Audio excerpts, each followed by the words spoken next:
சயின்டிஸ்ட்டுங்க இதுவரைக்கும் கண்டுபிடிச்சதுலேயே ரொம்ப dangerous star டைப்னா அது மேக்னட்டார் தான். இது எந்த அளவுக்கு டேஞ்சரஸ்னா பூமியிலிருந்து 1000 லைட் இயர்ஸ் டிஸ்டன்ஸ்ல இருந்தே மேக்னட்டாரால நம்ம பூமியை அழிக்க முடியும். அப்படிப்பட்ட ஒரு மேக்னட்டார் நம்ம பூமியை நோக்கி வந்துட்டு இருக்கிறத சயின்டிஸ்ட்டுங்க ரீசெண்டாக கண்டுபிடிச்சிருக்காங்க. ஃபர்ஸ்ட் மேக்னட்டார்னா என்னன்னு பார்ப்போம்.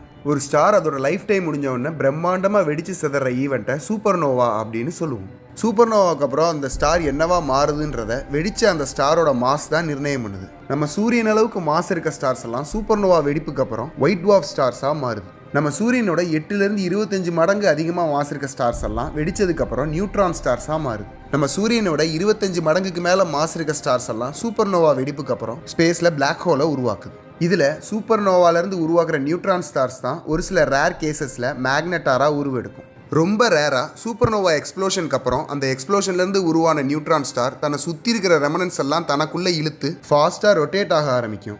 இந்த ரொட்டேட்டிங் டைனமோ எஃபெக்ட் நியூட்ரான் ஸ்டாரோட இனிஷியல் மேக்னெட்டிக் ஃபீல்டை ஆம்பிளிஃபை பண்ணி இந்த நியூட்ரான் ஸ்டாரை ஒரு மேக்னெட்டிக் ஸ்டாராக மாற்றுது. அதைத்தான் மேக்னட்டார் அப்படின்னு சொல்கிறாங்க. இந்த மேக்னட்டாரோட ஆவரேஜ் சைஸ் ஒரு 15லேருந்து 20 கிலோமீட்டர் பரப்பளவுக்குள்ள தான் இருக்கும். ஆனால் இதோட மேக்னெட்டிக் பவர் எந்த அளவுக்கு ஸ்ட்ராங்காக இருக்கும்னா, நம்ம வாழ்ந்துட்டு இருக்க எர்த்திலிருந்து நம்மளோட உடம்பு வரைக்கும் எல்லாமே ஆட்டம் பார்ட்டிகிள்ஸால தான் உருவாகிருக்கு. ஒரு பர்டிகுலர் டிஸ்டன்ஸில் இந்த மேக்னட்டார் அந்த ஆட்டம் பார்ட்டிகிள்ஸையே கிழிச்செடுக்கிற அளவுக்கு ஸ்ட்ராங்காக இருக்கும். பிளாக் ஹோலுக்கு அப்புறம் நம்ம யூனிவர்ஸ்லேயே ரொம்ப டென்ஸ் அண்ட் டேஞ்சரஸான செலஸ்டியல் பாடியாக மேக்னட்டார்ஸை தான் சயின்டிஸ்டிங்க கேட்டகரைஸ் பண்ணியிருக்காங்க. அப்படி ஒரு மேக்னட்டார் நம்ம பூமியை நோக்கி டிராவல் பண்ணிட்டு இருக்கிறத 2008 சயின்டிஸ்டிங்க கண்டுபிடிச்சிருக்காங்க. நம்ம பூமியிலிருந்து சுமார் 15000 லைட் இயர்ஸ் டிஸ்டன்ஸில் டிராவல் பண்ணிட்டு இருக்கிற இந்த மேக்னட்டார் பேர் தான் SDR 0501+4516 ஆர் ஜாம்பி ஸ்டார். ஆரம்பத்தில் இந்த மேக்னட்டார் HB9 அப்படின்ற ஒரு சூப்பர் நோவாலேருந்து உருவானதா சயின்டிஸ்டிங்க நினச்சிட்டு இருந்தாங்க. ஆனால் ரீசெண்டாக Hubble's telescope and Gaya டெலஸ்கோப்பை use பண்ணி 1000 வருஷமாக இந்த மேக்னட்டார் டிராவல் பண்ணிட்டு இருக்க ட்ரெஜெக்டரியை கால்குலேட் பண்ணி பார்த்தபோது இது HB9 சூப்பர் நோவாலேருந்து உருவாகி இருக்க வாய்ப்பில்லை அப்படின்றது கண்டுபிடிக்கப்பட்டிருக்கு. இந்த மேக்னட்டார் எப்படி உருவாச்சு, எங்கிருந்து வந்துச்சுன்றத சயின்டிஸ்டுங்களால இன்னைக்கு வரைக்கும் கண்டுபிடிக்க முடியல. இப்படி ஒரு மிஸ்டீரியஸ் ஆரிஜினோட சுற்றிட்டு இருக்கிற ஒரு டெத் ஸ்டாரோட ரெமனண்ட்டாக இது இருக்கிறனால இந்த மேக்னட்டாரை சயின்டிஸ்டுங்க ஜாம்பி ஸ்டார் அப்படின்னு கூப்பிடுறாங்க.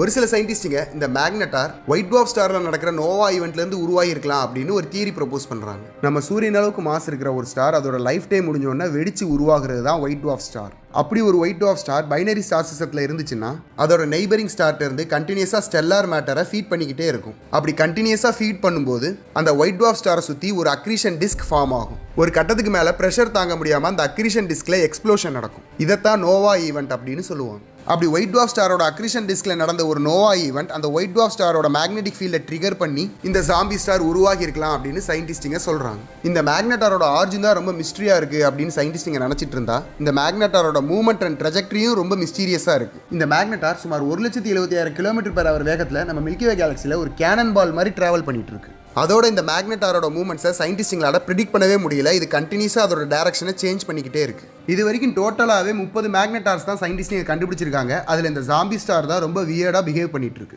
இந்த மேக்னட்டாரால் நம்ம பூமிக்கு ஆபத்து இருக்கா அப்படின்னு பார்த்தா இப்போதைக்கு இல்லை அப்படின்னு தான் சயின்டிஸ்டுங்க ரிப்போர்ட் பண்ணியிருக்காங்க.